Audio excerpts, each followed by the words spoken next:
Welcome to N school classes. ഇന്ന് നമ്മൾ ഫിസിക്സിലെ ശബ്ദം പറഞ്ഞ ടോപ്പിക്കും അതുപോലെ തന്നെ ഹീറ്റ് പറഞ്ഞ ടോപ്പിക്കുമാണ്, താപം പറഞ്ഞ ടോപ്പിക്കുമാണ് ഇന്ന് നമ്മൾ നോക്കാൻ പോകുന്നത്. നമുക്ക് നോക്കാം അല്ലേ. ശബ്ദം.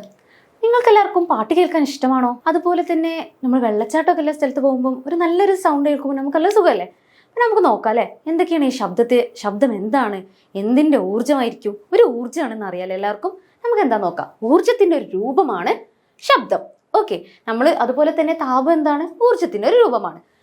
ശബ്ദം ഊർജ്ജത്തിന്റെ ഒരു രൂപമാണ്. പദാർത്ഥങ്ങളുടെ കമ്പനം മൂലമാണ് ശബ്ദ തരംഗങ്ങൾ ഉണ്ടാകുന്നത്. കമ്പനം എന്ന് പറയുന്നത് എന്താണ്? വൈബ്രേഷൻ ആണ് കമ്പനം പറയുന്നത്. നിങ്ങൾക്ക് എന്റെ ശബ്ദം കേൾക്കാൻ കഴിയുന്നത് എന്തുകൊണ്ടാണ്? എന്റെ സ്വനപേടകം തമ്മിൽ ഒരസി ശബ്ദം ഉണ്ടാകുന്നത്, അതിന്റെ കമ്പനം മൂലമാണ് നിങ്ങൾക്ക് എല്ലാവർക്കും എന്റെ ശബ്ദം കേൾക്കാൻ സാധിക്കുന്നത്. ശബ്ദത്തിന് സഞ്ചരിക്കാൻ ഒരു മാധ്യമത്തിന്റെ ആവശ്യം ഉണ്ട്. നമ്മുടെ ശബ്ദത്തിന് എന്ത് വേണം? ഒരു മാധ്യമം വേണം. ബഹിരാകാശത്തൊക്കെ പോയി കഴിഞ്ഞാൽ നമുക്ക് സംസാരിച്ച് കേൾക്കാൻ കഴിയുമോ? ഇല്ല, കാരണം അവിടെ എന്താണ്? ശൂന്യതയാണ്. ശൂന്യതയിൽ ഒരിക്കലും ശബ്ദത്തിന് സഞ്ചരിക്കാൻ കഴിയില്ല. കാരണം അതിന് എന്താവശ്യമുണ്ട്? ഒരു മീഡിയം അല്ലെങ്കിൽ ഒരു മാധ്യമത്തിന്റെ ആവശ്യമുണ്ട്. ശബ്ദത്തെ പറ്റിയുള്ള പഠനത്തിനെയാണ് അക്കോസ്റ്റിക് എന്ന് പറയുന്നത്. ശബ്ദത്തിന് ഏറ്റവും വേഗത കൂടുതൽ ഖരത്തിലാണുള്ളത്. ശബ്ദത്തിന് ഏറ്റവും വേഗത കൂടുതൽ ഏതിലാണുള്ളത്? ഖരത്തിൽ. എന്നാലോ കുറവ് ഏതിലായിരിക്കും? വാതകത്തിൽ അല്ലെങ്കിൽ ഗ്യാസിലായിരിക്കും ശബ്ദത്തിന് ഏറ്റവും കുറഞ്ഞ വേഗത ഉണ്ടാവുന്നത്. അപ്പൊ ക്ലിയർ അല്ലേ? നമ്മൾ കുറച്ച് പോയിന്റ്സ് പറഞ്ഞു. എല്ലാ പോയിന്റ്സും ക്ലിയർ അല്ലേ? ശബ്ദം ഒരു ഊർജ്ജ രൂപമാണ്. പിന്നെ കമ്പനം മൂലമാണ് നമുക്ക് ശബ്ദ തരംഗങ്ങൾ ഉണ്ടാകുന്നത്. പിന്നെ ഏറ്റവും ഇമ്പോർട്ടന്റ് എന്താണ്? ശബ്ദത്തിന് ഒരു മാധ്യമത്തിന്റെ ആവശ്യമുണ്ട്. ഇനി ശബ്ദ തരംഗങ്ങളെ പറ്റി നമുക്ക് നോക്കാം. ശബ്ദ തരംഗങ്ങൾ അനുദീർഘ തരംഗങ്ങളാണ്. അത് പിന്നെ നമ്മുടെ ലോങ്ജിറ്റ്യൂഡിനൽ വേവ്സ് എന്ന് പറയും. അത് പാരലൽ ആയിട്ടാണ് പോവുക. നമ്മുടെ ശബ്ദം സഞ്ചരിക്കുന്നതിന്റെ പാരലൽ ആയിട്ടായിരിക്കും അത് പോവുക. പ്രകാശ തരംഗങ്ങൾ അത് അനുപ്രസിദ്ധ തരംഗങ്ങളാണ്. അത് ലംബമായിട്ടായിരിക്കും നമ്മൾ സഞ്ചരിക്കുന്ന പാതയ്ക്ക് പോകുന്നത്. ഇനി നമുക്ക് പറയാനുള്ളത് എന്താണ്? ശബ്ദത്തിന്റെ സ്രോതസ്സിനെ പറ്റി പറയാനുണ്ട്. അതുപോലെ തന്നെ ഞാനിപ്പോൾ പറഞ്ഞ സെയിം പോയിന്റ് ആണ്. ശബ്ദം ശൂന്യതയിൽ സഞ്ചരിക്കാൻ കഴിയില്ല. കാരണം അതിന് എന്ത് ആവശ്യമുണ്ട്?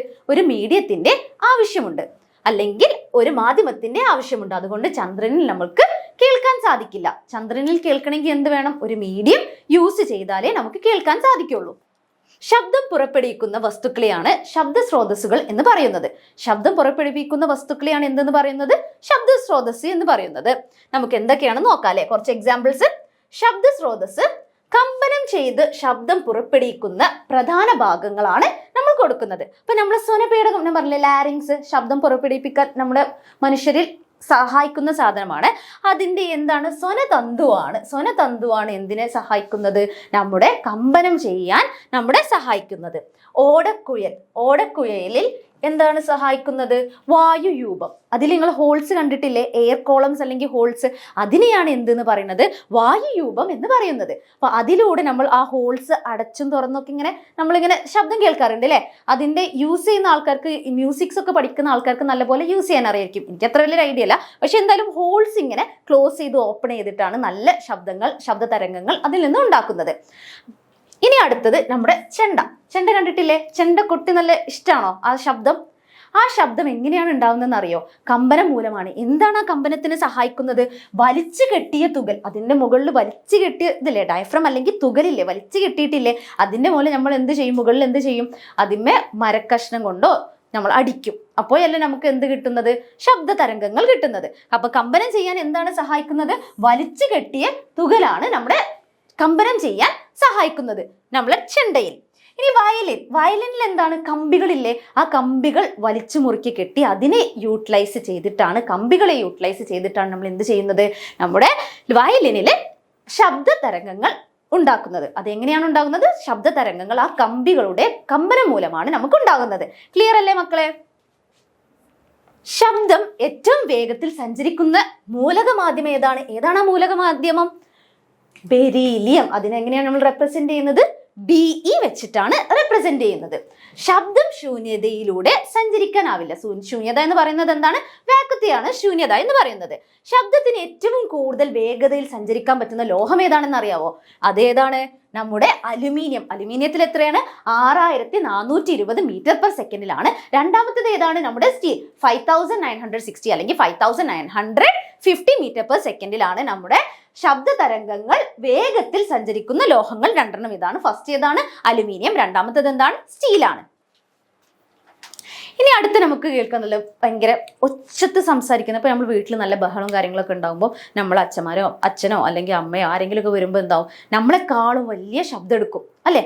നിങ്ങൾ എന്തായാലും ഒച്ചത്ത് സംസാരിക്കുന്ന, അതിലേറെ വലിയ ഒച്ചത്ത് സംസാരിച്ചാലല്ലേ നമുക്ക് ആ നിങ്ങൾ ഉണ്ടാക്കുന്ന ശബ്ദം കുറക്കാൻ പറ്റുള്ളൂ. ആ ഒച്ചത. ഓക്കെ. അതുപോലെ തന്നെ സ്കൂളിൽ നമ്മൾ പോകുമ്പോൾ ചില സമയത്തൊക്കെ കുസൃതി കാട്ടുമ്പോൾ നമ്മൾ ഒച്ചതയിൽ സംസാരിക്കൂലേ? അപ്പൊ ടീച്ചർ എന്ത് ചെയ്യും? അതിലേറെ ഒച്ചതയിൽ സംസാരിക്കും അല്ലെ? ലൗഡ്നെസ് എന്ന് പറയും. ഓക്കെ. അപ്പൊ ഈ ഒച്ചത എന്താണ് നമുക്ക് നോക്കാം അല്ലെ? ഓക്കെ.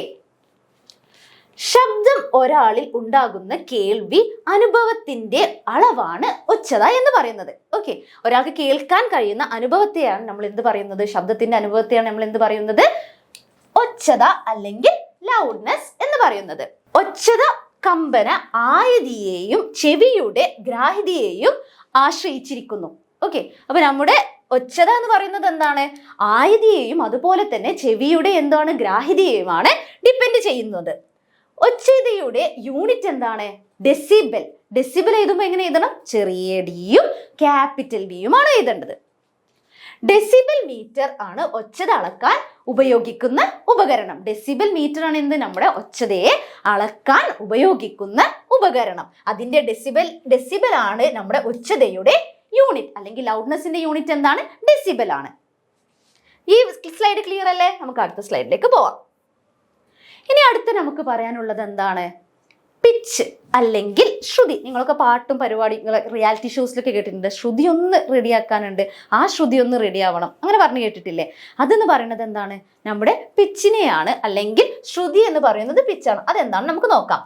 ചെവിയിൽ ഉണ്ടാകുന്ന ശബ്ദത്തെ കൂർമത എന്ന് പറയുന്നത് എന്താണ്? അതിന്റെ ഷാർപ്നെസ്സിനെയാണ് നമ്മൾ എന്തെന്ന് പറയുന്നത്? ശ്രുതി എന്ന് പറയുന്നത്. പിന്നെ സ്ത്രീകളിൽ ശ്രുതി കൂടുതലാണ്. സ്ത്രീകളുടെ ശബ്ദത്തിന്റെ ശ്രുതി കൂടുതലാണ് അല്ലെങ്കിൽ കൂർമത കൂടുതലാണ്. നിങ്ങൾക്ക് ആവൃത്തി എന്താണെന്ന് അറിയാവോ? ആവൃത്തി എന്ന് പറയുന്നത് എന്താണ്? ഒരു സെക്കൻഡിൽ കമ്പനങ്ങളുടെ എണ്ണത്തെയാണ് എന്തെന്ന് പറയുന്നത്? ആവൃത്തി. ഒരു സെക്കൻഡിൽ കമ്പനം അല്ലെങ്കിൽ നമ്മുടെ വൈബ്രേഷൻ എത്ര എണ്ണം ഉണ്ട് എന്ന് അറിയുന്നതിനെയാണ് നമ്മൾ എന്തെന്ന് പറയുന്നത്? ആവൃത്തി എന്ന് പറയുന്നത്. ഇനി ആവൃത്തിയും ശ്രുതിയും തമ്മിലൊരു ബന്ധം നോക്കാം അല്ലെ?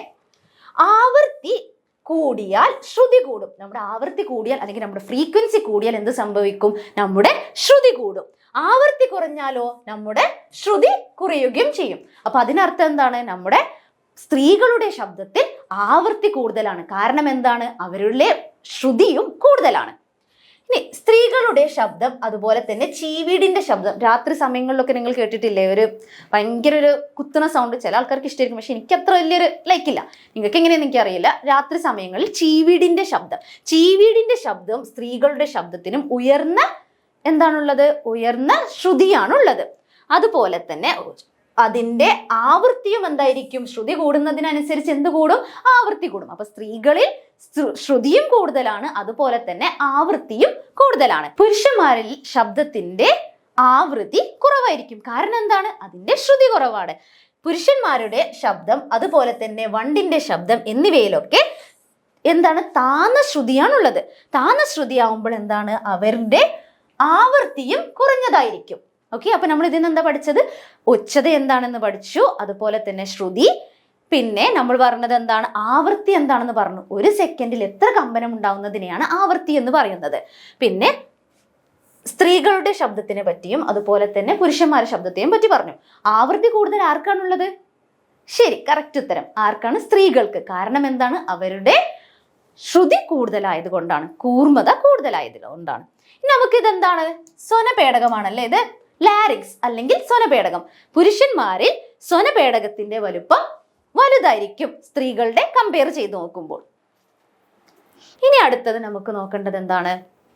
തരംഗ ആവൃത്തി. ഒരു നിശ്ചിത സമയത്ത് കടന്നു പോകുന്ന ആകെ തരംഗത്തെ എണ്ണമാണ് എന്തെന്ന് പറയുന്നത്? നമ്മുടെ തരംഗ ആവൃത്തി എന്ന് പറയുന്നത്. നമ്മുടെ ഈ ടൈം പീരിയഡ് എന്താണ്? ടൈം പീരിയഡ് എന്ന് പറയുമ്പോൾ number of oscillation per second. ഒരു സെക്കൻഡിൽ എത്ര ഓസിലേഷൻ ആണ് ഉണ്ടായത് അതിനെയാണ് നമ്മൾ എന്തെന്ന് പറയുന്നത്? ദോലനം. ഓസിലേഷൻ എന്ന് പറയുമ്പോൾ എന്താണ്? ദോലനം. ഒരു ദോലനം, ഒരു സെക്കൻഡിൽ എത്ര ദോലനം എടുത്തെന്ന് പറയുന്നതിനെയാണ് ടൈം പീരിയഡ് എന്ന് പറയുന്നത്. ശബ്ദ തരംഗത്തിന്റെ ആവൃത്തി പീരിയഡിന്റെ വിൽക്രമത്തിന് തുല്യമാണ്. വിൽക്രമം എന്ന് പറയുന്നത് എന്താ? റെസിപ്രോക്കൽ. അപ്പം എഫ് എന്ന് പറയുന്നത്, നമ്മുടെ ആവൃത്തി എന്ന് പറയുന്നത് എന്താണ്? 1/t ആണ്. 1/t എന്ന് പറയുന്നത് എന്താ? ടൈം പീരിയഡിനെയാണ് ടി എന്ന് പറയുന്നത്. പിന്നെ നമ്മൾ പഠിച്ച വേറെ കാര്യം എന്താണ്? എഫ് എന്ന് പറയുന്നത് എന്താണ്? നമ്പർ ഓഫ് ഓസിലേഷൻ അല്ലെങ്കിൽ തരംഗങ്ങളുടെ എണ്ണം ബൈ സമയത്തെയാണ് നമ്മൾ എന്തെന്ന് പറയുന്നത്? F is equal to n/t അല്ലെങ്കിൽ നമ്മുടെ ആവൃത്തി എന്ന് പറയുന്നത്. ശബ്ദ തരംഗത്തിന്റെ ആവൃത്തി പീരിയഡിന്റെ വിൽക്രമത്തിന് തുല്യമാണ്. ഒരു നിശ്ചിത സമയത്ത് കടന്നു പോകുന്ന ആകെ തരംഗത്തിന്റെ എണ്ണത്തെയാണ് തരംഗ ആവൃത്തി എന്ന് പറയുന്നത്. ആകെ തരംഗത്തിന്റെ എണ്ണത്തെയാണ് നമ്മൾ തരംഗ ആവൃത്തി എന്ന് പറയുന്നത്. ക്ലിയർ അല്ലേ? സ്വാഭാവിക ആവൃത്തി. ഒരു വസ്തുവിനെ സ്വതന്ത്രമായി കമ്പനം ചെയ്യിച്ചാൽ അത് അതിന്റെ ഒരു പ്രത്യേക ആവൃത്തിയിലാണ് കമ്പനം ചെയ്യുന്നത്. അതിനെയാണ് നമ്മൾ എന്തെന്ന് പറയുന്നത്? സ്വാഭാവിക ആവൃത്തി എന്ന് പറയുന്നത്. അതിനെ സ്വതന്ത്രമായി, ഒരു സാധനത്തിന് നമ്മൾ എന്ത് ചെയ്യാണ്? കമ്പനം ചെയ്യാൻ വേണ്ടി അതിനെ സ്വതന്ത്രമായി വിട്ടുകൊടുക്കുമ്പോൾ അതിന് ഒരു സ്പെഷ്യൽ ആയിട്ടുള്ള ഒരു ആവൃത്തി ഉണ്ടാവും. ആ ആവൃത്തിയിൽ ഒരു കമ്പനം മൂലമായിരിക്കും ഉണ്ടാവുന്നത്. അതിനെയാണ് നമ്മൾ എന്തെന്ന് പറയുന്നത്? സ്വാഭാവിക ആവൃത്തി എന്ന് പറയുന്നത്. ഇനി നമുക്ക് ഒരു വസ്തുവിന്റെ സ്വാഭാവിക ആവൃത്തി എന്തിനൊക്കെ ഡിപ്പെൻഡ് ചെയ്യുമെന്ന് നോക്കാം. ഏതൊക്കെ ഘടകങ്ങളാണ്? ഫസ്റ്റ്, പദാർത്ഥത്തിന്റെ സ്വഭാവം. പദാർത്ഥത്തിന്റെ സ്വഭാവത്തിനനുസരിച്ച് നമ്മുടെ സ്വാഭാവിക ആവൃത്തി മാറ്റം വരും. വസ്തുവിന്റെ നീളം എന്താണ്? സ്വാഭാവിക ആവൃത്തിയെ ഡിപ്പെൻഡ് ചെയ്യും. ഉപരിതല പ്രദേശത്തിലും നമ്മുടെ വസ്തുവിന്റെ സ്വാഭാവിക ആവൃത്തിയെ ഡിപ്പെൻഡ് ചെയ്യും. അതുപോലെ തന്നെ വസ്തുവിന്റെ വലിവ്, ഒരു വസ്തു എത്രത്തോളം വലിച്ചു കിട്ടാൻ പറ്റുന്നോ അതിനെ ഡിപ്പെൻഡ് ചെയ്തിട്ടും സ്വാഭാവിക ആവൃത്തിയിൽ മാറ്റങ്ങൾ വരും. അപ്പൊ 4 ഘടകങ്ങളാണ്. ഒന്നെന്താണ്? നമ്മുടെ പദാർത്ഥത്തിന്റെ സ്വഭാവം, വസ്തുവിന്റെ നീളം, പിന്നെ അതുപോലെ തന്നെ ഉപരിതല പ്രദേശം, വസ്തുവിന്റെ വലിവ്. ഇത് 4 നമ്മളെ സ്വാഭാവിക ആവൃത്തിയെ ഡിപ്പെൻഡ് ചെയ്യുന്നത്. ഇനി ആവൃത്തി എന്താണ്? ദോലനങ്ങളുടെ എണ്ണം ബൈ സമയം, നമ്പർ ഓഫ് ഓസിലേഷൻ. ദോലനം എന്ന് പറയുന്നത് എന്താണ്? ഓസിലേഷനെയാണ് പറയുന്നത്. എത്ര ഓസിലേഷൻ ആണ് എടുത്തത് അതിനെ ബന്ധപ്പെട്ട് സമയത്തിനെയും ബന്ധപ്പെട്ടാണ് നമ്മുടെ ആവൃത്തി ഉണ്ടാവുന്നത്. ആവൃത്തി എന്ന് പറയുന്നത് എന്താണ്? ദോലനത്തിന്റെ എണ്ണം ബൈ സമയത്തെയാണ് ആവൃത്തി എന്ന് പറയുന്നത്. അടുത്ത് നമ്മൾ ഡിസ്കസ് ചെയ്യാൻ പോകുന്നത് എന്താണ്? Tuning fork. നിങ്ങൾ എല്ലാവരും കണ്ടിട്ടില്ലേ? നമ്മുടെ ടീച്ചേഴ്സ് ടേബിളിൽ ട്യൂണിംഗ് ഫോർക്ക് തട്ടിയിട്ട് അതിന്റെ വൈബ്രേഷൻ നിങ്ങൾക്ക് കാണിച്ചിരുന്നത്, അതിന്റെ കമ്പനം കാണിച്ചിരുന്നത്, അതിൽ നിന്ന് പുറപ്പെടുവിക്കുന്ന ശബ്ദസ്വരം കേൾപ്പിക്കുന്നത്. അതുപോലെ തന്നെ ഈ ട്യൂണിംഗ് ഫോർക്ക് ടേബിളിൽ തട്ടിയിട്ട് വെള്ളത്തിൽ മുക്കി വെച്ചിട്ട് അതിന്റെ ശബ്ദതരംഗങ്ങൾ കണ്ടിട്ടുണ്ട് അല്ലേ? അപ്പൊ നമുക്ക് ഇതെന്താണ് ഈ ട്യൂണിംഗ് ഫോർക്ക് എന്ന് നോക്കാം. ഒരു നിശ്ചിത ആവൃത്തിയിലുള്ള സംഗീത സ്വരം പുറപ്പെടുവിപ്പിക്കുന്ന ഉപകരണമാണ് എന്ത്? Tuning fork. ഒരു പിടിയുണ്ട്. പിന്നെ അതുപോലെ തന്നെ എന്താണ്? യു ആകൃതിയിൽ വളഞ്ഞ് 2 സമാന്തര ഭുജങ്ങൾ, സമാന്തരം പറയുമ്പോൾ എന്താണ്? പാരലൽ ആയിട്ടുള്ളത് ചേർന്ന് ഉപകരണം ഉരുക്കുകൊണ്ട്, എന്ന് വെച്ചാൽ നമ്മൾ സ്റ്റീൽ കൊണ്ടാണ് ഇതിനെ നിർമ്മിച്ചിരിക്കുന്നത്. അപ്പൊ യു ഷേപ്പിലാണുള്ളത്, അതിനെ പാരലൽ ആയിട്ടാണ് വെച്ചത്. അതുപോലെ തന്നെ അതിനെ സ്റ്റീൽ കൊണ്ടാണ് നിർമ്മിച്ചിരിക്കുന്നത്. ഇതിലെ ലോഹദണ്ഡുകൾ കമ്പനം ചെയ്യിപ്പിക്കുമ്പോൾ അവ വ്യക്തവും അതുപോലെ തന്നെ സ്ഥിരവുമായ ശബ്ദതരംഗങ്ങളാണ് പുറപ്പെടുവിപ്പിക്കുന്നത്. അപ്പൊ ഇത് ഇമ്പോർട്ടൻ്റ് ആയിട്ട് നിങ്ങൾ ഓർക്കേണ്ടതാണ്. ഒരു ട്യൂണിംഗ് ഫോർക്കിൽ വ്യക്തവും അതുപോലെ തന്നെ സ്ഥിരവുമായ ഒറ്റ ആവൃത്തിയിലുള്ള ശബ്ദ സ്രോതസ് അല്ലെങ്കിൽ സംഗീത സ്വരം പുറപ്പെടുവിപ്പിക്കുന്നു. ഓക്കെ, അപ്പൊ അത് ക്ലിയർ അല്ലേ? അപ്പൊ ഇതിൽ ട്യൂണിംഗ് ഫോർക്കിൽ എന്താണ്? കറക്റ്റ് ആയിട്ടുള്ള ഒരു ഫ്രീക്വൻസിയിലുള്ള സൗണ്ട് തന്നെയാണ് അത് പ്രൊഡ്യൂസ് ചെയ്യുന്നത്. ഇനി നമുക്ക് പറയാനുള്ളത് എന്താണ്? നമ്മുടെ ഒഡിബിലിറ്റി. ഓക്കെ, നമുക്ക് ഹ്യൂമൻസിന് കേൾക്കാൻ സാധിക്കുന്ന ശബ്ദശ്രേണി എന്ന് പറയുന്നത് എത്രയാണെന്ന് അറിയാവോ? 20 Hz to 20,000 Hz വരെയുള്ള ശബ്ദമാണ് നമുക്ക് കേൾക്കാൻ സാധിക്കുന്നത്. അപ്പൊ 20 Hz അതുപോലെ തന്നെ 20,000 Hz നമ്മുടെ റേഞ്ച്. 20 Hz മുതൽ 20,000 Hz വരെയാണ് നമുക്ക് കേൾക്കാൻ സാധിക്കുന്ന ശബ്ദം. അപ്പോൾ ഇതിന്റെ മുൻപുള്ള സൗണ്ടിന് നമ്മൾ എന്ത് പറയും? അതുപോലെ തന്നെ 20,000 ശേഷമുള്ള ആ റേഞ്ചിന് ശേഷമുള്ള സൗണ്ടിന് നമ്മൾ എന്ത് പറയും? 20 Hz താഴെയുള്ള ശബ്ദത്തെ നമ്മൾ ഇൻഫ്രാസോണിക് സൗണ്ടും എന്നും, അതുപോലെ തന്നെ 20,000 Hz മുകളിലുള്ള സൗണ്ടിന് നമ്മൾ എന്ത് പറയും? അൾട്രാസോണിക് സൗണ്ട്സും എന്നാണ് പറയുന്നത്. അതുപോലെ തന്നെ സോണാർ ഉപകരണത്തിൽ അൾട്രാസോണിക് സൗണ്ടാണ് കേൾക്കാൻ സാധിക്കുന്നത്.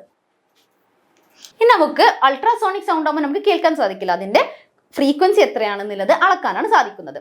അതുപോലെ ശ്രവണ പരിധി നമ്മുടെ ഹ്യൂമൻസിനല്ലാതെ തന്നെ ഹ്യൂമൻസിനൊരു ഒന്നാണ്, അതുപോലെ തന്നെ മിക്ക മൃഗങ്ങൾക്കും ഡിഫറെൻ്റ് ആയിട്ടാണ് ഉള്ളത്. അപ്പോൾ നമുക്ക് ഓരോന്നിൻ്റെയും നോക്കാം. നായക്ക് എത്രയാണ് കേൾക്കാൻ കഴിയുന്നത്? 67 ഹേർട്സ് മുതൽ 45,000 ഹേർട്സ് വരെയാണ് നമ്മൾ ഡോഗ്സിൽ കേൾക്കാൻ സാധിക്കുന്ന ശ്രവണ പരിധി. പിന്നെ അടുത്തത് പൂച്ചയിൽ, കാറ്റ്സിൽ എത്രയാണ്? 45 ഹേർട്സ് മുതൽ 64,000 ഹേർട്സ് വരെയാണ് കേൾക്കാൻ സാധിക്കുന്നത്. പശുവിനാണെങ്കിലോ 23 ഹേർട്സ് മുതൽ 35,000 ഹേർട്സ് വരെയാണ് കേൾക്കാൻ സാധിക്കുന്നത്. കുതിരയിലാണെങ്കിലോ 55 ഹേർട്സ് മുതൽ 33,500 ഹേർട്സ് വരെ കേൾക്കാൻ സാധിക്കും. എലിയിലാണെങ്കിൽ എത്രയാണ്? 1000 ഹേർട്സ് മുതൽ അതുപോലെ തന്നെ എത്രയാണ്? 91,000 ഹേർട്സ് വരെ നമുക്ക് കേൾക്കാൻ സാധിക്കും. നമ്മുടെ വവ്വാല്, ബാറ്റിലാണ് ഏറ്റവും കൂടുതൽ ഈ ലിസ്റ്റിൽ കാണുന്നത് അല്ലേ. അത് എത്രയാണ്? 2000 ഹേർട്സ് മുതൽ 1,23,000 ഹേർട്സ് വരെ കേൾക്കാൻ സാധിക്കും. അതിന്റെ ശ്രവണ പരിധി എന്ന് പറയുന്നത് ഏറ്റവും കൂടുതൽ നമ്മുടെ വവ്വാലിലാണ് ഉള്ളത്. പിന്നെ ആനയിൽ എത്രയാണ്? 16 ഹേർട്സ് മുതൽ 12,000 ഹേർട്സ് വരെയാണ് ശ്രവണ പരിധി ഉള്ളത്.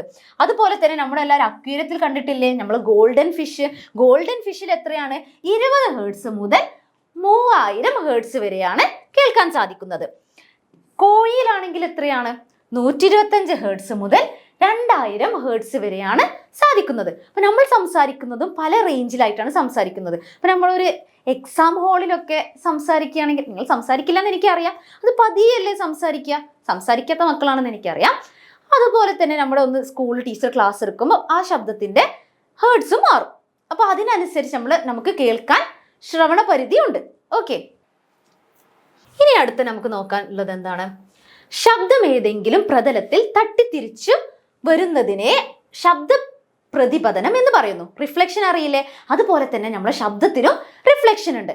ആ ശബ്ദത്തിനെ റിഫ്ലക്ഷൻ എന്ന് പറയുന്ന ആ റിഫ്ലക്ഷൻ എങ്ങനെയാ വരുന്നത് നോക്കാം അല്ലെ. പ്രതിധ്വനി എന്ന് പറയും, എക്കോ.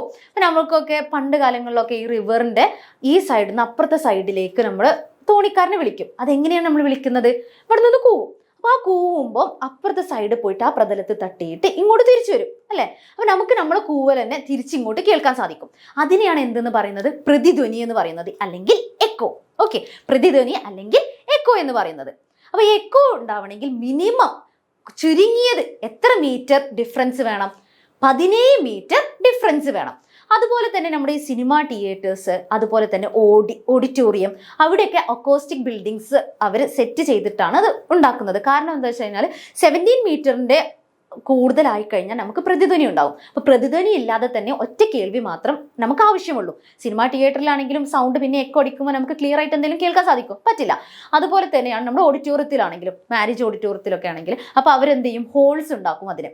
അപ്പൊ അതിനായിട്ട് സ്പെഷ്യലൈസ്ഡ് ആയിട്ടുള്ള അക്കോസ്റ്റിക് ബിൽഡിങ്സിന്റെ ബിൽഡേഴ്സ് ആണ് അത് ഉണ്ടാക്കുന്നത്. ഓക്കെ, ഇനി അടുത്ത നമുക്ക് നോക്കാം എക്കോ. ഒരു ശബ്ദം കേട്ട് അല്പസമയത്തിന് ശേഷം എവിടെയെങ്കിലും തട്ടി തിരിച്ചു വരുന്ന പ്രതിഭാസമാണ് നമ്മുടെ പ്രതിധ്വനി അല്ലെങ്കിൽ ധ്വനി എന്ന് പറയുന്നത്.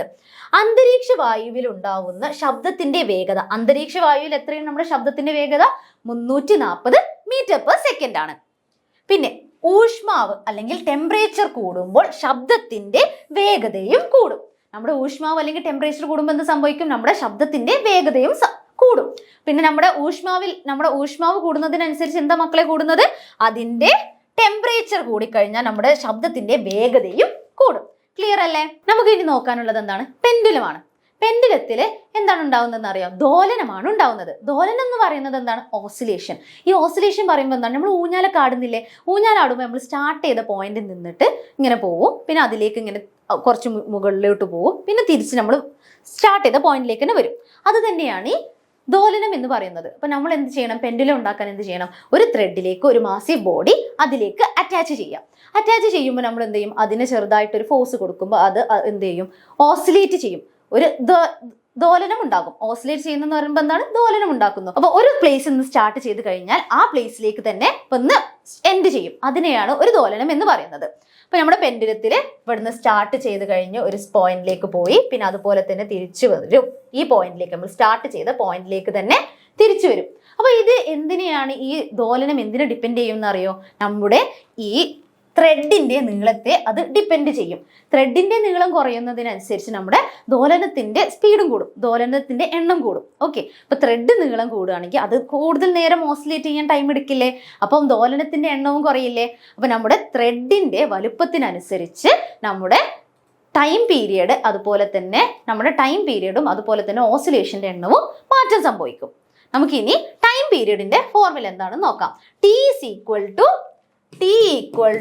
2π √L/G.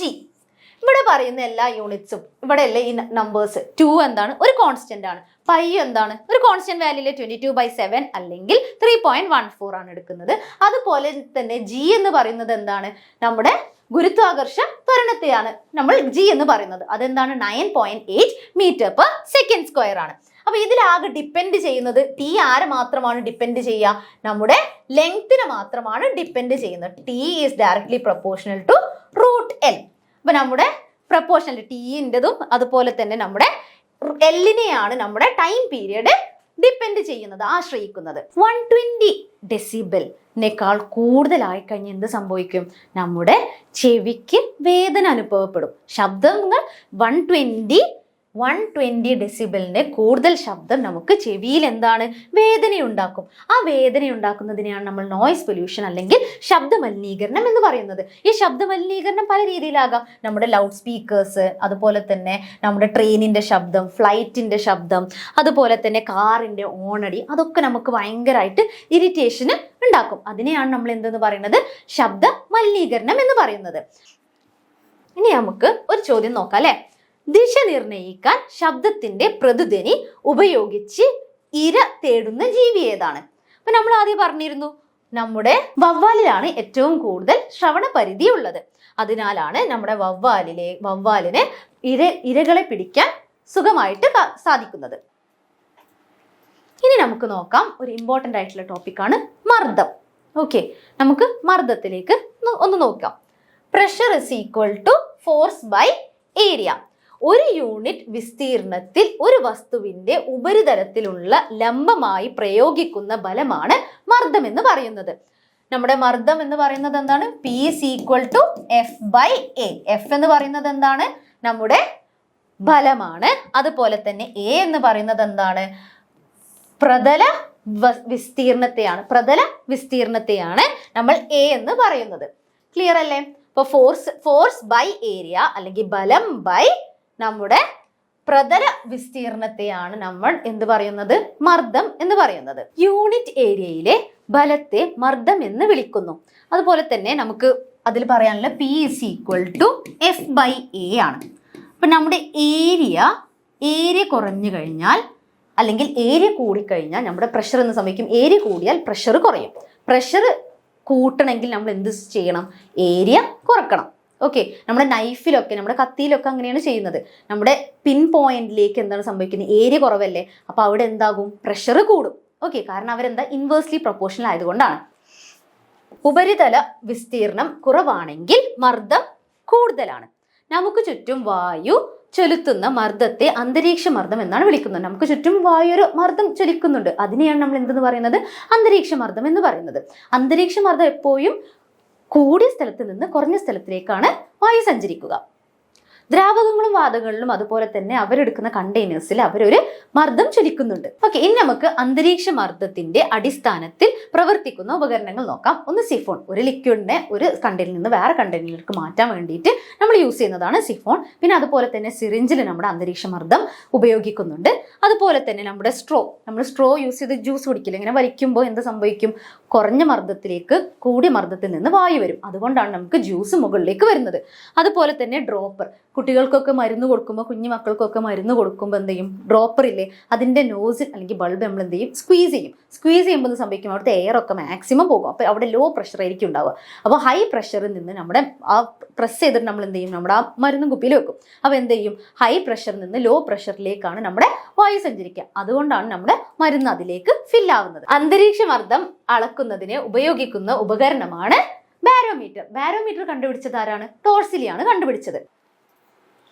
ഇനി അടുത്ത നമുക്ക് പറയാനുള്ളത് എന്താണ്? ബെർണോളിയുടെ തത്വം. ബെർണോളിയുടെ തത്വം എന്താണ് പറയുന്നത്? വേഗത്തിൽ ചലിക്കുന്ന വായുവിന്റെ മർദ്ദം കുറയുന്നു.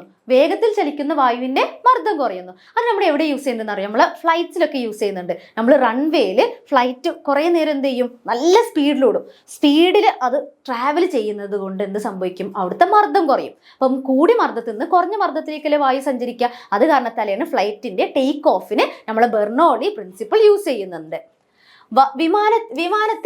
വിമാനത്തിന്റെ പ്രവർത്തനം, വാഹനങ്ങളുടെ ആകൃതി തുടങ്ങിയവയെല്ലാം ബെർണോളിയുടെ തത്വം പ്രയോജനപ്പെടുത്തിയിട്ടുണ്ട്. ഒരു ദ്രാവകം ഒരു മർദ്ദം കൊടുക്കുന്നതിനെയാണ് നമ്മൾ എന്ത് പറയുന്നത്?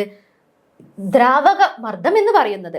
ദ്രാവക മർദ്ദം എല്ലാ ദിശയിലും ഉണ്ടാകും. പിന്നെ ആയം കൂടുന്നതിനനുസരിച്ച് നമ്മുടെ ദ്രാവക മർദ്ദം എന്ത് ചെയ്യും? കൂടും. ഓക്കെ, അതുകൊണ്ടാണ് നമ്മളിപ്പോൾ ഒരു കണ്ടെയ്നർ എടുക്കുകയാണെങ്കിൽ അതിലേക്ക് നമ്മൾ എന്ത് ചെയ്തു? ലിക്വിഡ് നിറച്ചു കൊടുത്തു. എന്നിട്ട് പിന്നെ ഞാൻ എന്ത് ചെയ്തു? ഇവിടെ ഹോൾ ഇട്ട് കൊടുത്തു, ഇവിടെ ഹോൾ ഇട്ടു. ഏത് ഹോളിലൂടെയാണ് ഏറ്റവും കൂടുതൽ സ്പീഡ് വെള്ളം പുറത്തേക്ക് വരിക? അടിയത്തെ ഹോളിലായിരിക്കും. കാരണം എന്താണ്? ഡെപ്ത്, നമ്മുടെ ആയം കൂടുന്നതിനനുസരിച്ച് എന്ത് സംഭവിക്കും? നമ്മുടെ ലിക്വിഡ് പ്രഷറും കൂടും.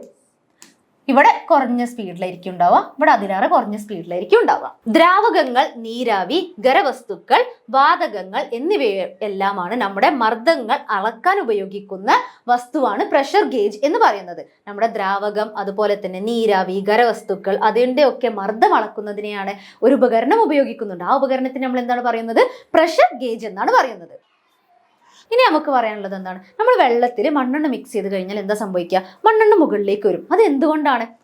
മണ്ണെണ്ണയുടെ സാന്ദ്രതയേക്കാൾ ജലത്തിന്റെ സാന്ദ്രത കൂടുതലാണ്. അപ്പൊ നമ്മുടെ വെള്ളത്തിന്റെ സാന്ദ്രത എന്താണ്? കൂടുതലാണ്. അതുപോലെ തന്നെ നമ്മുടെ മണ്ണെണ്ണയോ അതിനെ സംബന്ധിച്ച് എന്താണ്? കുറവാണ്. അത് കുറവായതിനാലാണ് നമ്മുടെ മണ്ണെണ്ണ മുകളിൽ നിൽക്കുന്നത്, അല്ലെങ്കിൽ മുകളിൽ മിക്സ് ആവാതെ ഫ്ലോട്ടായി നിൽക്കുന്നത്. ഇനി അടുത്തത്, അതുപോലെ തന്നെ അമോണിയ വാതകത്തിന്റെ സാന്ദ്രത വായുവിനേക്കാൾ കുറവാണെങ്കിൽ എന്ത് സംഭവിക്കും? സാന്ദ്രത കുറവാണെങ്കിൽ എന്ത് സംഭവിക്കും? അവർ മുകളിലേക്ക് വരും. മീഥേൻ വാതകത്തിന്റെ സാന്ദ്രത വായുവിനേക്കാൾ കൂടുതലാണ്. മീഥേനിന്റെ എന്താണ്? സാന്ദ്രത വായുവിനേക്കാൾ കൂടുതലാണ്. അതുകൊണ്ട് അതെന്ത് ചെയ്യും? അടിയിൽ സെറ്റിൽ ആയിട്ടാണ് നിൽക്കുക. നമ്മുടെ ലിക്വിഫൈഡ് പെട്രോളിയം ഗ്യാസ് അതെന്താണ്? പ്രഷർ കൂടുമ്പോൾ നമ്മുടെ ഈ ഗ്യാസ് എന്താകും? ലിക്വിഡ് ഫോമിലാക്കി മാറും. ഓക്കെ, പിന്നെ അത് അറ്റ്മോസ്ഫിയറിക് പ്രഷർ കാരണത്താൽ നമ്മുടെ പൈപ്പിലൂടെ വരുമ്പോൾ അതെന്താവും? ഗ്യാസ് ആയിട്ട് തന്നെ മാറും. ഇനി അടുത്ത നമുക്ക് ഇമ്പോർട്ടൻ്റ് ആയിട്ടുള്ളൊരു ടോപ്പിക്കാണ് താപം. താപം എന്താണ്? മറ്റൊരു ഊർജ്ജ രൂപമാണ് താപം. നമ്മുടെ ശബ്ദവും അതുപോലെ തന്നെ എന്തായിരുന്നു? വേറൊരു ഊർജ്ജ രൂപമായിരുന്നു. താപനില അളക്കാൻ വേണ്ടി നമ്മൾ ഉപയോഗിക്കുന്ന സ്കെയിൽ ഏതൊക്കെയാണ്? Degree Celsius, degree Fahrenheit, degree kelvin. ഇതിന്റെ SI യൂണിറ്റ് എന്താണ്? കെൽവിൻ ആണ്, അല്ലേ? ഇനി നമുക്കത് കൺവേർട്ട് ചെയ്യുന്നത് എങ്ങനെയാണ്, അത് മാറ്റപ്പെടുത്തുന്നത് നമുക്ക് നോക്കാം. ഇനി ഡിഗ്രി സെൽഷ്യസിനെ ഞാൻ ഫാരൻഹീറ്റിലേക്ക് മാറ്റാൻ ഉപയോഗിക്കുന്ന ഫോർമുല എന്താണ്? ഞാൻ ഡിഗ്രി സെൽഷ്യസിനെ ഫാരൻഹീറ്റിലേക്കാണ് മാറ്റുന്നത്. ഡിഗ്രി സെൽഷ്യസിനെ എന്താണ് ചെയ്യുന്നത്? ഞാൻ ഫാരൻഹീറ്റിലേക്ക് മാറ്റുമ്പോൾ ഞാൻ ഉപയോഗിക്കേണ്ട ഫോർമുല എന്താണ്? 9/5 ഡിഗ്രി സെൽഷ്യസ്, നമുക്ക് തന്ന ഡിഗ്രി സെൽഷ്യസ് എന്താണോ അത് എഴുതുക, പ്ലസ് 32. ഈ ഫോർമുലയാണ് ഞാൻ എന്ത് ചെയ്യേണ്ടത്? ഡിഗ്രി സെൽഷ്യസിനെ ഞാൻ ഫാരൻഹീറ്റിലേക്ക് മാറ്റാൻ ഉപയോഗിക്കുന്നത്. അതുപോലെ തന്നെ ഞാൻ ഫാരൻഹീറ്റിനെ ഡിഗ്രി സെൽഷ്യസിലേക്ക് മാറ്റാൻ ഏത് ഫോർമുല യൂസ് ചെയ്യും? C = 5/9 F - 32. അപ്പോൾ ഇതെന്താണ്? ഒരു ഫോർമുല പഠിച്ചാൽ മതി. പിന്നെ അടുത്തത് എന്ത് ചെയ്താൽ മതി? ട്രാൻസ്പോസ് ചെയ്ത് അപ്പുറത്തെ സൈഡിലേക്ക് കൊണ്ടുപോയാൽ മതി. അപ്പം നമുക്ക് ഫാരൻഹീറ്റ് കണ്ടുപിടിക്കാനുള്ള ഫോർമുല സപ്പോസ് നമ്മൾ പഠിച്ചു. F = 9/5 ഡിഗ്രി സെൽഷ്യസ് പ്ലസ് 32 ആണ്. അപ്പൊ നമുക്ക് എന്താണ്? സെൽഷ്യസിലേക്കാണ് കൺവേർട്ട് ചെയ്യാനുള്ളത്. അപ്പൊ നമുക്ക് എന്ത് ചെയ്യണം? ഈ ബാക്കിയുള്ള ടേംസിനൊക്കെ അപ്പുറത്തെ സൈഡിലേക്ക് കൊണ്ടുപോകണം. അപ്പൊ ഇവിടെ എന്താണ്? പ്ലസ് 32 ആണ്. അതിന് അപ്പുറത്തെ സൈഡിലേക്ക് കൊണ്ടുപോകുമ്പോൾ എന്ത് സംഭവിക്കും? F - 32 = 9/5 degree Celsius. പിന്നെ ഇതിന്റെ വിൽക്രമമാണ് അപ്പുറത്തെ സൈഡിലേക്ക് എടുക്കേണ്ടത്. അപ്പം F - 32 × 5/9 ഡിഗ്രി സെൽഷ്യസ്. അങ്ങനെയാണ് ഞാൻ ഫാരൻഹീറ്റിനെ ഡിഗ്രി സെൽഷ്യസിലേക്ക് മാറ്റിയത്. ഒരു ഫോർമുല പഠിച്ചിട്ട് നിങ്ങൾക്ക് ഓർക്കാൻ കഴിയുകയാണെങ്കിൽ 2 ഫോർമുലയും പഠിക്കാം. പിന്നെ ജസ്റ്റ് ട്രാൻസ്പോസ് ചെയ്ത് കണ്ടുപിടിച്ചാലും മതി. നമുക്ക് അടുത്തത് നോക്കാം. അതുപോലെ തന്നെ ഞാൻ ഡിഗ്രി സെൽഷ്യസിനെ ഞാൻ കെൽവിനാക്കി മാറ്റാൻ പോവുകയാണ്. ഡിഗ്രി സെൽഷ്യസിനെ ഞാൻ കെൽവിനാക്കി മാറ്റാൻ പോവുകയാണ്. അപ്പൊ കെൽവിൻ എന്ന് പറയുന്നത് എന്തിന് ഈക്വൽ ആണ്? കെൽവിനിലേക്ക് മാറ്റണമെങ്കിൽ ഡിഗ്രി സെൽഷ്യസ് പ്ലസ് 273. നമുക്ക് തന്ന ഡിഗ്രി സെൽഷ്യസ് എന്താണോ അതിനെ 273ലേക്ക് ആഡ് ചെയ്താൽ മതി. അതുപോലെ തന്നെ ഞാൻ ഡിഗ്രി സെൽഷ്യസിനെ കെൽവിനെ ഞാൻ ഡിഗ്രി സെൽഷ്യസിലേക്ക് മാറ്റാൻ പോവുകയാണെങ്കിൽ എന്ത് ചെയ്താൽ മതി? ഇവിടുന്ന് ട്രാൻസ്പോസ് ചെയ്ത് കണ്ടുപിടിച്ചാൽ മതി ഇക്വേഷൻ. K - 273 ആണ് നമ്മുടെ ഡിഗ്രി കെൽവിനെ നമ്മൾ ഡിഗ്രി സെൽഷ്യസിലേക്ക് മാറ്റണമെങ്കിൽ എന്താണ് ഫോർമുല? K - 273. ഇവിടെ പ്ലസ് 273 അപ്പുറത്തെ സൈഡിലേക്ക് എടുക്കുമ്പോൾ എന്താവും? -273 ആവും. അപ്പൊ K - 273 ആണ് നമ്മുടെ കെൽവിനെ ഡിഗ്രി സെൽഷ്യസിലേക്ക് മാറ്റാൻ ഉപയോഗിക്കുന്ന ഫോർമുല. അപ്പൊ നമുക്കൊരു എക്സാമ്പിൾ നോക്കാം. 86 ഡിഗ്രി ഫാരൻഹീറ്റും അതുപോലെ തന്നെ ഡിഗ്രി സെൽഷ്യസിലേക്ക് മാറ്റണം. 86 ഡിഗ്രിയാണ് തന്നത്. 86 ഡിഗ്രി ഫാരൻഹീറ്റിനെ ഞാൻ എന്തിലേക്കാണ് മാറ്റുന്നത്? സെൽഷ്യസിലേക്കാണ് മാറ്റുന്നത്. അപ്പൊ സെൽഷ്യസിലേക്ക് ആകുമ്പോൾ എന്താണ് നമ്മുടെ ഫോർമുല? C = F/9 F - 32 ആണ്. അപ്പൊ നമുക്ക് ഇതിൽ വാല്യൂസ് അതുപോലെ തന്നെ കൊടുക്കാം. F/9 F ഉള്ളടത്ത് ഞാൻ എന്ത് ഇട്ട് കൊടുത്തു? 86 എന്ന് കൊടുത്തു. 86 മൈനസ് നമുക്ക് തന്ന ഫാരൻഹീറ്റിന് എന്താണ്? 86. അത് ഞാൻ ഈ ഫോർമുലയിൽ Fന്റെ അവിടെ പ്ലേസ് ചെയ്ത് കൊടുത്തു. അപ്പൊ 86 - 32. അപ്പൊ 5/9 × 54 ആണ്. ഇത് രണ്ടും ക്യാൻസൽ ആകും. അപ്പൊ നമുക്ക് എത്ര കിട്ടുക? 30 ഡിഗ്രി സെൽഷ്യസ് ആണ്. പിന്നെ അതുപോലെ തന്നെ 40 ഡിഗ്രി ഫാരൻഹീറ്റിനെ ഞാൻ സെൽഷ്യസിലേക്ക് മാറ്റുകയാണ്. അപ്പൊ ഞാൻ യൂസ് ചെയ്യേണ്ട ഫോർമുല എന്താണ്? F - 32 × F 5/9 ആണ്. അപ്പൊ ഇവിടെ എന്താണ്? ഞാൻ എഫിന് പകരം എത്രയാണ്? 40 ഡിഗ്രി അല്ലേ? അപ്പൊ 40 ഡിഗ്രി - 32 × 5/9 ആണ്. അപ്പൊ എനിക്ക് എന്ത് വാല്യൂ കിട്ടും? 4.4 ഡിഗ്രി സെൽഷ്യസ് എന്ന് കിട്ടും. ഇനി അടുത്തത് നോക്കാം. താപ കൈമാറ്റത്തിന്റെ വിധങ്ങൾ ഏതൊക്കെയാണെന്ന് നോക്കാം. 3 തരത്തിലാണുള്ളത്: ചാലനം, അതുപോലെ തന്നെ സംവഹനം, അതുപോലെ തന്നെ വികിരണം. അപ്പൊ നമ്മുടെ എന്താണ്? കണ്ടക്ഷൻ, കൺവെക്ഷൻ, റേഡിയേഷൻ എന്ന് പറയും. അപ്പൊ ഈ കണ്ടക്ഷൻ അല്ലെങ്കിൽ ചാലനം എങ്ങനെയാണ് സംഭവിക്കുന്നത്? നമ്മുടെ താപ കൈമാറ്റത്തിലൂടെയാണ് സംഭവിക്കുന്നത്. ഓക്കെ, നമ്മുടെ ഒരു ഹോക്സോ ബ്ലേഡിന്റെ ഒരറ്റത്ത് നമ്മൾ എന്ത് ചെയ്തു? നമ്മുടെ ഒരു മെഴുകുതിരിയിൽ തീ കൊടുത്തി അതിനെ ചൂടാക്കി. അപ്പൊ ചൂടാക്കുമ്പോൾ എന്താ സംഭവിക്കുക? നമ്മുടെ ഖരത്തിലൊക്കെ എങ്ങനെയാണ് നമ്മുടെ തന്മാത്രകൾ അടുത്തടുത്തല്ലേ അറേഞ്ച് ചെയ്തിരിക്കുന്നത്? അപ്പൊ ഒരു മോളിക്യൂളിൽ നിന്ന് താപം ട്രാൻസ്ഫർ ചെയ്യുകയാണ്, അല്ലാതെ മോളിക്യൂൾസ് മാറുന്നില്ല, തന്മാത്രകൾ മാറുന്നില്ല. യഥാർത്ഥത്തിലുള്ള സ്ഥാനമാറ്റം ഉണ്ടാകുന്നില്ല. തന്മാത്രകൾക്ക് എന്ത് സംഭവിക്കുന്നില്ല? സ്ഥാനമാറ്റം സംഭവിക്കുന്നില്ല. അതിനെയാണ് എന്ത് നമ്മൾ പറയുന്നത്? ചാലനം എന്ന് പറയുന്നത്. അപ്പൊ ഇവിടെ എന്താണ് സംഭവിക്കുന്നത്? ചൂട് അല്ലെങ്കിൽ നമ്മുടെ താപം കൈമാറ്റം ചെയ്യുകയാണ് സംഭവിക്കുന്നത്. തന്മാത്രകൾ കൈമാറ്റം സംഭവിച്ചാണ് നമ്മുടെ താപം മാറുന്നത്, ട്രാൻസ്ഫറിങ് ഓഫ് ഹീറ്റ് സംഭവിക്കുന്നത്. അപ്പൊ ഞാനിവിടെ ഹോക്സോ ബ്ലേഡിന്റെ ഒരു അറ്റത്ത് തീ കൊടുത്തു കഴിഞ്ഞാൽ അവിടെ ഞാൻ എന്ത് ചെയ്തു? എല്ലാ ഹോക്സോയിൽ എന്ത് ചെയ്തു? ഞാൻ നെയിൽസിനെ, ആണിയെ മെഴുകുതിരി കൊണ്ട് ഒട്ടിച്ചു വെച്ചു, ചൂടാക്കിയിട്ട് ഒട്ടിച്ചു വെച്ചു. അപ്പൊ ഇവിടെ എന്താണ്? ഫസ്റ്റ് ഇങ്ങനെ പതുക്കെ ഈ ഭാഗം മാത്രം ഇങ്ങനെ ചൂടാകും. ചൂടായി കഴിഞ്ഞാൽ എന്ത് സംഭവിക്കും? ഇവിടുത്തെ നെയില് അടിയിലേക്ക് ചൂടാകുമ്പോൾ ഉരുകിയിട്ട് ആ മെഴുക് ഒഴുകിയിട്ട് അടിയിലേക്ക് വീഴും. പക്ഷെ ഇവിടെ എന്താവുന്നില്ല? ചൂടെത്തിയിട്ടില്ല, നമ്മുടെ താപം അവിടെ എത്തിയിട്ടില്ല. അപ്പൊ താപം അവിടെ എത്തിയിട്ടില്ലെങ്കിൽ എന്ത് സംഭവിക്കില്ല? നമ്മുടെ നെയിൽസ് വീഴില്ല. പിന്നെ എന്ത് ചെയ്യും? ഇവിടെ തന്മാത്രകളിൽ നിന്നിട്ട് താപ കൈമാറ്റങ്ങൾ സംഭവിച്ച് നമ്മുടെ താപം അടുത്ത നെയിലിലേക്ക് എത്തും, അടുത്ത ആണിയിലേക്ക് എത്തും, അടുത്ത ആണി അടിയിലേക്ക് കൊഴിഞ്ഞു ചാടും. അതുപോലെ തന്നെ താപം കൈമാറ്റം സംഭവിക്കും. അങ്ങനെയാണ് ചലനം സംഭവിക്കുന്നത്.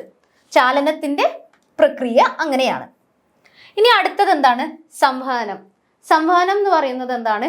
നമ്മുടെ കൺവെൻഷനെയാണ് പറയുന്നത് സംവഹനം എന്ന് പറയുന്നത്. അവിടെ എന്താണ്? തന്മാത്രകളുടെ മൂവ്മെന്റ് കാരണത്താലെയാണ് എന്ത് സംഭവിക്കുന്നത്? ഇവിടെ ഹീറ്റ് ട്രാൻസ്ഫർ സംഭവിക്കുന്നത്. ഇപ്പൊ നമ്മൾ വെള്ളം തിളപ്പിക്കുകയാണെങ്കിൽ എന്ത് സംഭവിക്കും? ഇവിടെ അടിയിലുള്ള തന്മാത്രകൾ ചൂടായിട്ട് മുകളിലേക്ക് പോകും. പിന്നെ സൈഡിലുള്ള തണുത്ത തന്മാത്രകൾ, താപമില്ലാത്ത തന്മാത്രകൾ അടിയിൽ വന്ന് അത് ചൂടായിട്ട് മുകളിലേക്ക് പോകും. അവിടെ എന്താ സംഭവിക്കുന്നത്? ആക്ച്വൽ മൂവ്മെന്റ് ഓഫ് മോളിക്യൂൾസ് ആണ് സംഭവിക്കുന്നത്. അതിനെയാണ് ഞാൻ എന്തെന്ന് പറയുന്നത്? സംവഹനം എന്ന് പറയുന്നത്, സംവഹനം എന്ന് പറയുന്നത്. ഇനി അടുത്തത് എന്താണ് നമുക്കുള്ളത്? നമ്മുടെ റേഡിയേഷൻ അല്ലെങ്കിൽ വികിരണം. വികിരണത്തിന് ഒരു മാധ്യമത്തിന്റെ ആവശ്യമില്ല. ഒരു മാധ്യമത്തിന്റെ സഹായമില്ലാതെ താപം പകരുന്ന രീതിയാണ് വികിരണം എന്ന് പറയുന്നത്. അപ്പൊ നമ്മുടെ ശൂന്യാകാശത്ത് അവിടെ എയർ ഉണ്ടോ? ഇല്ല, വാക്വമാണ്, ശൂന്യതയാണ് അല്ലെ. അപ്പൊ അവിടെ നിന്ന് നമുക്ക് ശബ്ദം വരണമെങ്കിൽ എന്ത് വേണം? ശബ്ദത്തിനൊരു മീഡിയം വേണം നമ്മൾ പറഞ്ഞില്ലേ. പക്ഷേ നമ്മുടെ താപത്തിന് ഒരു മീഡിയം ഇല്ലാതെ സഞ്ചരിക്കുന്നതിനെയാണ് ഞാൻ എന്ത് പറയുന്നത്? വികിരണം എന്ന് പറയുന്നത്. അപ്പൊ വികിരണം എന്താണ്? ഒരു മീഡിയം ഇല്ലാതെ താപത്തിന്റെ ട്രാൻസ്ഫർ നടത്തുന്നതിനെയാണ് വികിരണം എന്ന് പറയുന്നത്. ഇനി നമുക്ക് പറയാനുള്ളത് എന്താണ്? കടൽ കാറ്റും കരക്കാറ്റും. നിങ്ങൾക്ക് എല്ലാവരും കടലിൽ പോകാൻ, സീ കാണാനൊക്കെ ഇഷ്ടപ്പെടുന്ന ആൾക്കാരാണോ? കടൽക്കാറ്റ്. അപ്പൊ കടൽക്കാറ്റ് പകൽ സമയത്താണ് ഉണ്ടാവുന്നത്. അത് എന്തുകൊണ്ടാണ്? കടലിൽ നിന്ന് കരയിലേക്കാണ് കാറ്റ് വരുന്നത്. അതെന്തായിരിക്കും കാരണം? അതുപോലെ തന്നെ രാത്രി സമയങ്ങളിൽ നമ്മൾ കടൽ തീരത്ത് പോകുമ്പോൾ എന്ത് സംഭവിക്കും? കരയിൽ നിന്നാണ് കടലിലേക്ക് കാറ്റ് പോകുന്നത്. അതെന്തായിരിക്കും കാരണം? ഈ രാവിലെ പകൽ സമയത്തിൽ എന്ത് സംഭവിക്കും? നമ്മുടെ കര വേഗം ചൂടാകും. ചൂടാകുന്നത് കൊണ്ട് അവിടെ എന്ത് സംഭവിക്കും? ചൂടാകുന്നതിനനുസരിച്ച് നമ്മുടെ അറ്റ്മോസ്ഫിയറിക് പ്രഷർ കുറയും. അറ്റ്മോസ്ഫിയറിക് പ്രഷർ കുറഞ്ഞത് കാരണത്താൽ നമ്മുടെ ഈ വെള്ളം അത്ര വേഗം ചൂടാവില്ല. കാരണം എന്താ? ജലമാണ്. ഓക്കെ, അപ്പൊ വെള്ളത്തിന്റെ മുകളിൽ എന്താണ്? ഹൈ പ്രഷർ ഏരിയയാണ്. അതുപോലെ തന്നെ കരയിൽ എന്താണുള്ളത്? ലോ പ്രഷർ ഏരിയയാണ് ഉള്ളത്. ഓക്കെ, അവിടെ എന്താണ്? മർദ്ദം കുറവാണ്. അപ്പൊ നമ്മുടെ വായു എങ്ങോട്ടാണ് പോവുക? നമ്മുടെ കാറ്റ് എങ്ങോട്ട് അടിക്കുക? കടലിൽ നിന്ന് കൂടിയ മർദ്ദത്തിൽ നിന്ന് കുറഞ്ഞ മർദ്ദത്തിലേക്കല്ലേ നമ്മുടെ വായു സഞ്ചരിക്കുക. അതുകൊണ്ട് നമ്മുടെ കടലിൽ നിന്ന് കരയിലേക്കായിരിക്കും നമ്മുടെ വായു പകൽ സമയത്ത് നമ്മുടെ എയർ പാസ് ചെയ്യുക. അങ്ങനെയാണ് നമുക്ക് കടൽ കാറ്റ് കിട്ടുന്നത്. അത് ഏത് സമയത്താണ് ഉണ്ടാവുക? കടൽ കാറ്റ് എപ്പോഴും ഉണ്ടാവുക? രാവിലെ സമയത്താണ്, അല്ലെങ്കിൽ പകൽ സമയത്താണ് നമുക്ക് ഉണ്ടാകുന്നത്.